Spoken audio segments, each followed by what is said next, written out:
நம்முடைய மேதகு மாமனிதர் டாக்டர் அப்துல் கலாம் அவர்கள்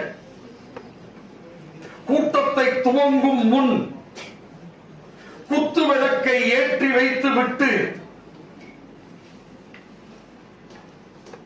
உரையாடல் பேச்சு முடிந்து விட்டது. உரையாடல் ஆரம்பமானது. ஒரு மாணவி எழுந்து கேட்கின்றார். சரஸ்வதி என்ற மாணவி, ஐயா அப்துல் கலாம் அவர்களே, இந்தியாவின் மிகச்சிறந்த பெருமை எது? சீறி பாய்ந்த டாக்டர் அப்துல் கலாம் அவர்களின் பதில், ஏனென்றால் அப்துல் கலாம் என்னுடைய ரோல் மாடல். ஆமா, அவருடைய Agni Siragugal, wings of fire படித்திருக்கிறேன். அவரும் கிராமத்திலிருந்து வந்தவர். ராமநாதபுரம் மாவட்டத்திலே பேப்பர்